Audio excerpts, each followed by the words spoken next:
3월 23일에 시작된 세렝복 축제의 디데이가 드디어 한 주 앞으로 다가왔습니다. 교회가 왜 매년 이것을 하는지 이유는 다 아실 겁니다.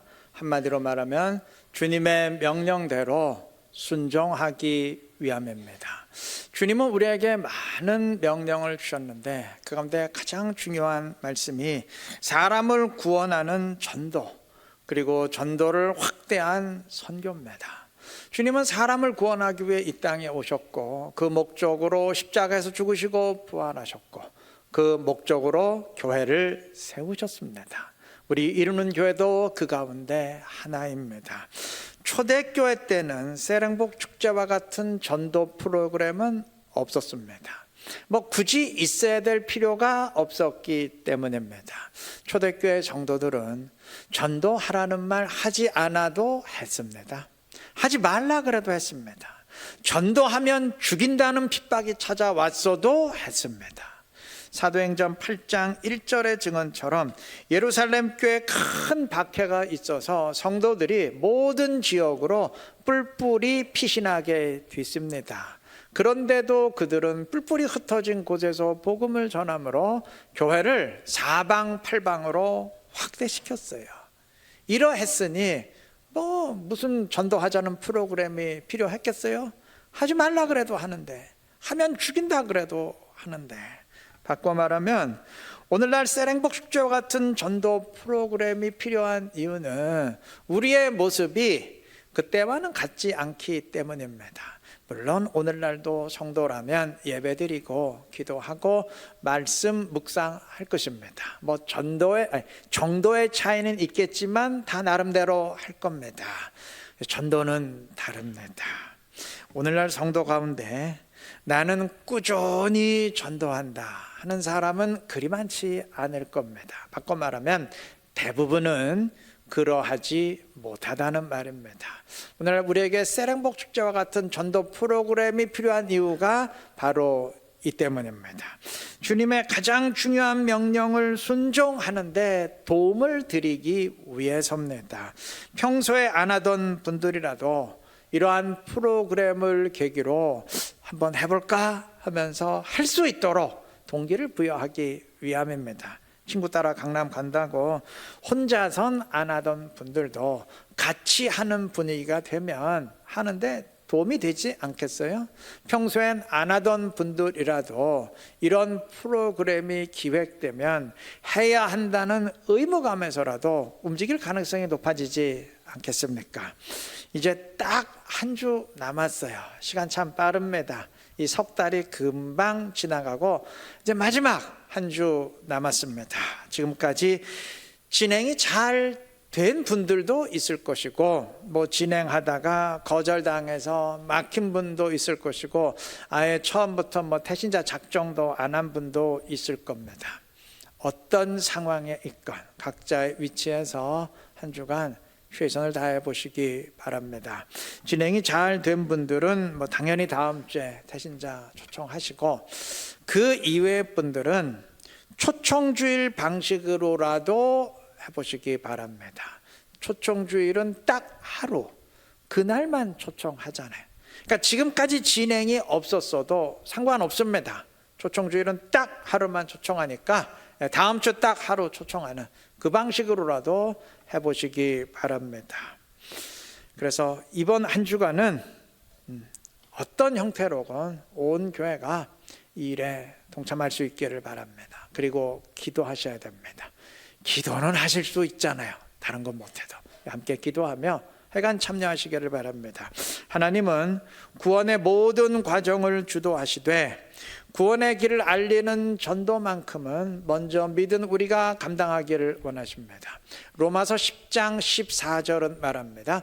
그런즉 그들이 믿지 아니하는 일을 어찌 부르리요, 듣지도 못한 일을 어찌 믿으리요, 전파하는 자가 없이 어찌 들으리요.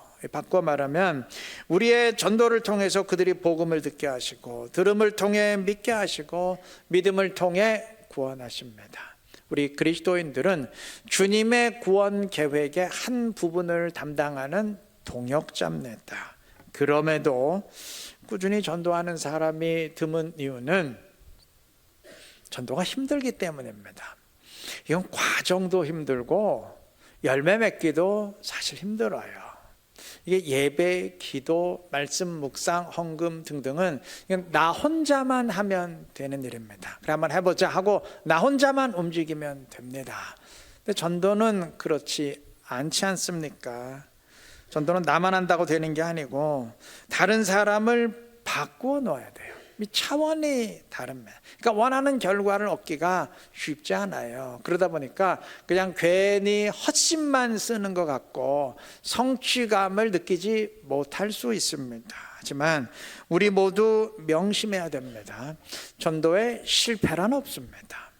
이 소리 100번 1000번 들으셨을 것 같은데 전하는 것까지가 우리가 할 일이고 열매 맺으시는 건 주님이 하실 일이에요. 그건 주님 소관입니다. 주님의 일은 주님께 맡기고 우리는 우리 할 일 하면 됩니다.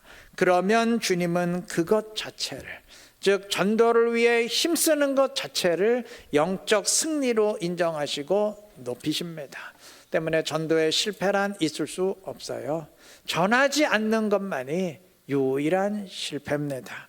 물론 전도는 늘 해야 하는 일이지만 이게 셀 행복 축제 마지막 한 주니까 나를 동기부여할 수 있는, 야 이때는 해야지, 나를 좀 움직일 수 있는 좋은 기회 아니겠습니까? 이 기회 잘 활용하시기를 바랍니다. 각자의 상황에서 순종하시기를 바랍니다. 그래서 신실한 순종을 통해서 그리스도인됨을 증명하며 주님의 기쁨이 되고 주님께 영광 돌리는 지혜롭고 신실한 우리 모두 되시기를 바랍니다. 오늘 로마서 1장의 한 부분 읽었는데 이 몇 구절을 통해서 바울 사도에게는 있었지만 우리에게는 없거나 부족한 것을 이제 반성하게 됩니다. 첫째는 복음 전도를 향한 강한 열망입니다. 바울 사도는 여하튼 로마에 가고 싶어 했습니다. 자, 10절 보시면 어떻게 하든지 이제 하나님의 뜻 안에서 너희에게로 나아갈 좋은 길 얻기를 구하노라. 가고 싶어 해요. 그 다음 11절도 보시면 내가 너희 보기를 간절히 원하는 것은 그랬습니다. 13절도 마찬가지예요. 형제들아 내가 여러 번 너희에게 가고자 한 것을 너희가 모르기를 원하지 아니하노니. 여하튼 어떻게 하든지 로마에 가려고 합니다. 그렇게 하는 이유가 뭔가요? 15절에서 밝힙니다. 그러므로 나는 할 수 있는 대로 로마에 있는 너희에게도 복음 전하기를 원하노라. 왜 그렇게 로마에 가고 싶어 했느냐? 가서 복음을 전하기 위해서입니다. 만약 바울이 오늘 이루는 교회 성도였다면 야 어떻게 하든 내가 저 사람에게 복음을 전해야 되는데 어떻게 복음을 전할 기회가 없을까? 그러한 열망을 품지 않았겠습니까? 오늘 우리에게 이러한 열망이 좀 부족하지 않나 싶습니다. 우리 함께 이러한 열망을 강구하시기 바랍니다. 바울 사도는 11절에서 간절히 원한다고 했는데 바울이 품었던 간절한 마음이 우리에게 필요해요. 이거 강구하시기 바랍니다. 내일부터 우리가 새벽기도 하잖아요. 특별 새벽기도 한 주간 하는데 함께 참여하셔서 이러한 열망을 강구하시기를 바랍니다. 자, 둘째는 훨씬 더 중요한 것인데 이 신앙의 핵심임에도 우리가 거의 무시하는 겁니다. 바울은 14절에서 말합니다. 헬라인이나 야만인이나 지혜 있는 자나 어리석은 자에게 다 내가 빚진 자라. 여기 말하는 헬라인, 야만인, 지혜 있는 자, 어리석은 자 다 이게 이방인을 지칭하는 말인데 주님은 바울을 통해서 이방인들을 구원하시려고 그 목적으로 바울을 먼저 구원하셨습니다. 이게 빚진 자 의식이에요.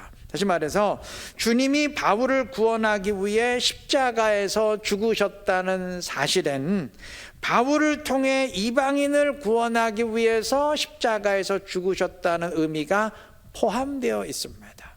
바울이 이방인들에게 빚진 자 의식을 지녔던 이유가 바로 이 때문입니다.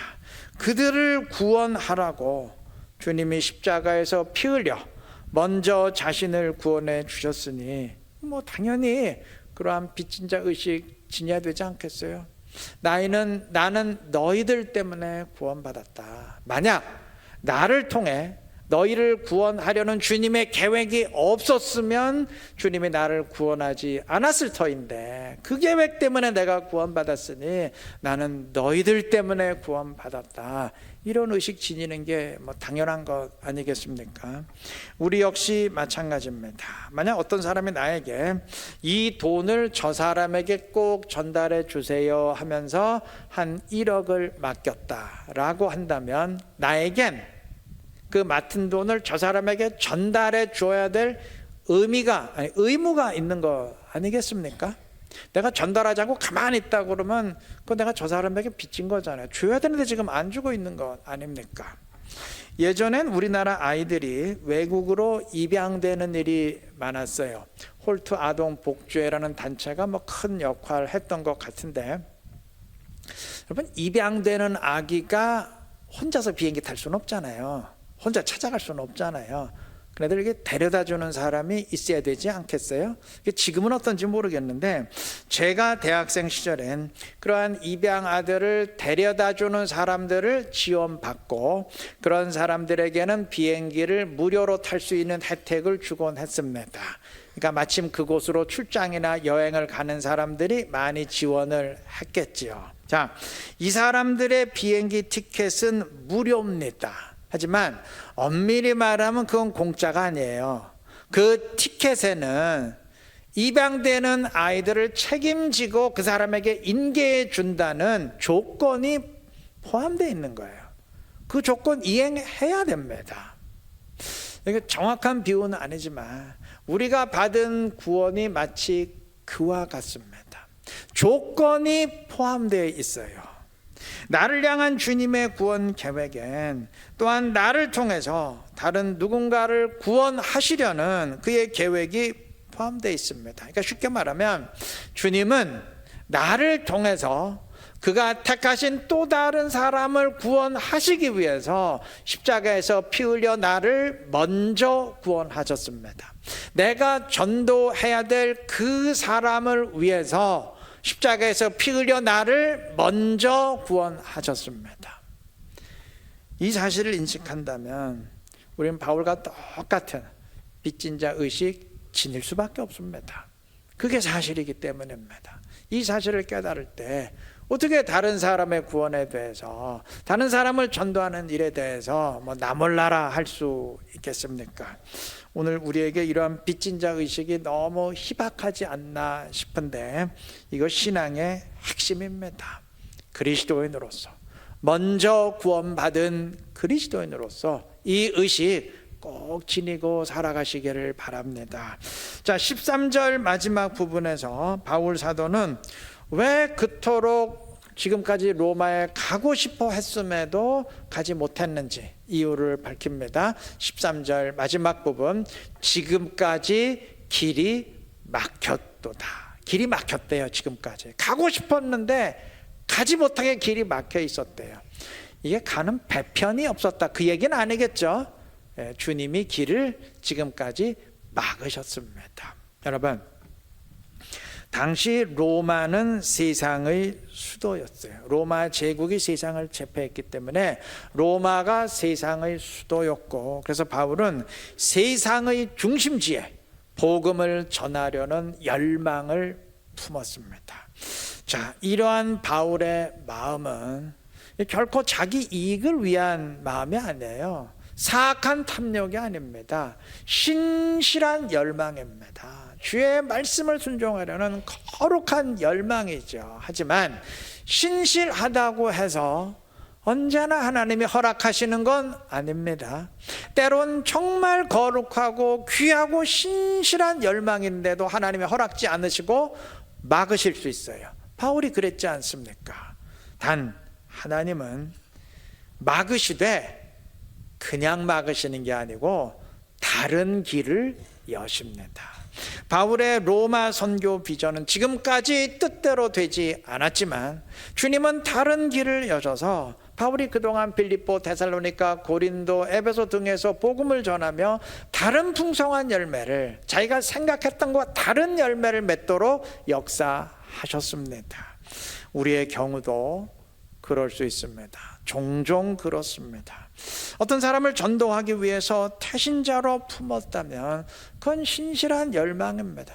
여러분, 뭐 전도한다고 나에게 돈이 생겨, 떡이 생겨, 나한테 뭐 승진이 됩니까? 뭐가 됩니까? 생기는 거 없잖아요. 그럼에도 전도하려는 열망을 품어서, 왜? 주님 말씀 순종하려고. 이건 귀한 마음이고 거룩한 마음이고 신실한 열망이에요. 그런데도 이상하게 주님은 열매를 허락지 않으시고 막으실 수 있어요. 이유는 몰라요. 아니, 그럼 기껏 노력했는데 길이 막혔으면 이거 수고한 거 아니냐? 아니요, 주님이 다른 쪽으로 길을 여십니다. 아까 말씀드렸듯이 나의 신실한 순종 자체를 영적 승리로 높이심은 물론이거니와 내가 태신자로 전혀 정하지도 생각지도 않은 사람을 예기치 않게 전도하게 하시거나, 또는 전도의 열매가 아닌 다른 복으로 나에게 채우십니다. 나는 이걸 원하는데 주님은 다른 쪽으로 채우실 수 있어요. 주님은 마태복음 10장 12절 13절에서 말씀하십니다. 또 그 집에 들어가면서 평안하기를 빌라. 그 집이 이에 합당하면 너희 빈 평안이 거기 임할 것이요, 만일 합당하지 아니하면 그 평안이 너희에게 돌아올 것이니라. 여기서 말하는 평안은 다 아실 거예요. 샬롬이라는 말 들어보셨죠? 예, 평안. 이게 최고의 복입니다. 그러니까 그 집에 들어가면서 최고의 복을 간구해라. 그 복이 그 집에 합당하면 거기 임할 것이지만, 만약 합당하지 않으면 그 복이 무효가 되는 게 아니고 누구한테 돌아와요? 나한테 돌아오게 돼 있습니다. 여러분, 태신자를 품고 기도하고 전도를 시도하는 것은 그 사람에게 영생의 복이 임하기를 간구하는 열망입니다. 가장 귀한 복, 영생의 복이 그 사람에게 임하기를 간구하는 열망이에요. 그 복이 그 사람에게 지금 합당하면 당연히 임하겠지만, 그게 아니라면 그 헛수고한 게 아니죠. 누구에게 돌아오게 됩니까? 나에게 돌아와요. 주님이 그 복을 나에게 돌리십니다. 때문에 전도했는데 열매가 없다고 헛심 쓴 게 아니에요.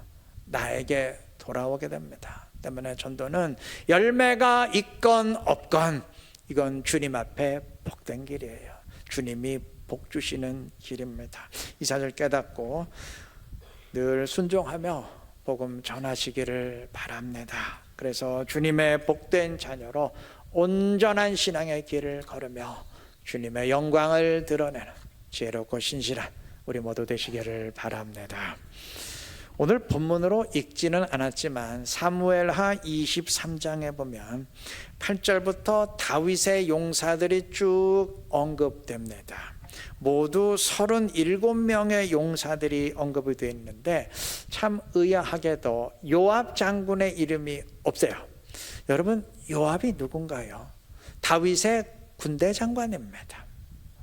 처음부터 다윗이 숨을 거두는 그 모든 기간을 통틀어서 요압은 단 한 번도 군대의 1인자 자리를 놓치지 않은 사람이에요. 요압은 다윗이 왕이 되기 전 도피 생활할 때부터, 그리고 도피 생활 끝나고 왕 위에 올라서 모든 대적을 다 격파하고 승승장구하다가 나이가 들어서 숨을 거두는 그 순간까지 다윗의 모든 전쟁을 수행했던 사람이에요. 아마 누적된 공적으로 따지면 결코 이 사람 앞설 자가 없어요. 그런데도 이 사람의 이름을 뺐습니다. 아비새와 아사헬을 각각 요압의 아우 아비새, 요압의 동생 아사엘이라 기록할 정도로 요압을 대단한 사람으로 인정하면서도 정작 그의 이름은 기록하지 않았습니다. 이거 상당히 의아한 일인데, 또 하나 의아한 것은 39절에서 우리아를 기록했다는 점입니다. 여러분, 우리아가 누군가요? 밧세바 남편이죠. 이거 이름만 갖고 딴 사람 아닌 거야 할 수 있지만, 햇사람 우리아라고 분명히 명시한 것을 볼 때 밧세바의 남편이 확실합니다.